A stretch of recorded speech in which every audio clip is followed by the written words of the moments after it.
Bonjour tout le monde, on se retrouve aujourd'hui pour une nouvelle vidéo consacrée à la multiplication d'un nombre entier par un nombre décimal ou d'un nombre décimal par un nombre entier. C'est parti. Premier exemple, 462 fois 2,7. Je remarque immédiatement que le nombre entier est 462 et que le nombre décimal est 2,7. Je vais commencer par poser l'opération sans tenir compte du nombre décimal, en fait, comme si je posais l'opération 462 fois 27. Voilà, c'est fait.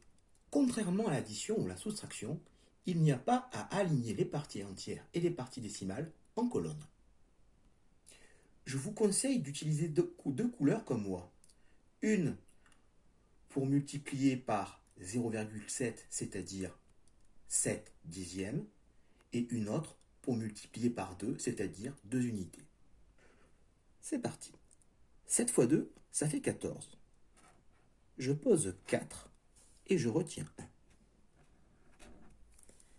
7 fois 6, ça fait 42, plus 1, ça fait 43. Je pose 3 et je retiens 4. 7 fois 4, ça fait 28, plus 4, ça fait 32. Maintenant, je vais multiplier par 2 unités. Et comme on le fait habituellement, on va mettre un 0 ici ou un point pour décaler. 2 fois 2, ça fait 4. 2 fois 6, ça fait 12. Je pose 2 et je retiens 1. 2 fois 4, ça fait 8, plus 1, ça fait 9. Je vais maintenant procéder au total. 4 plus rien, ça fait 4. 3 plus 4, ça fait 7. 2 plus 2, ça fait 4. 9 plus 3, ça fait 12. Et c'est maintenant que je vais utiliser l'astuce suivante. En fait, il n'y a que 7 qui fait partie de la partie décimale. Donc, mon résultat n'aura qu'un seul chiffre après la virgule, que je vais placer devant. 1247,4.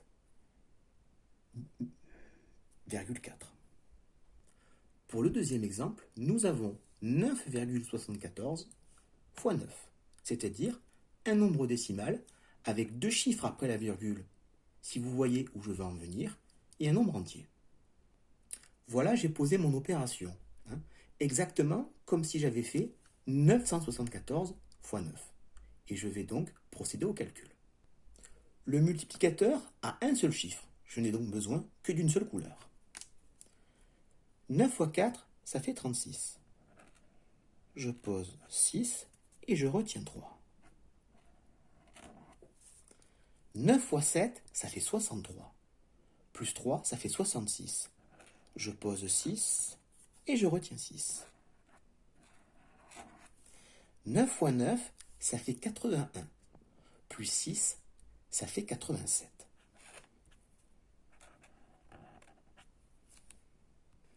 Exactement comme tout à l'heure, je vais m'intéresser au nombre décimal. Il a deux chiffres après la virgule.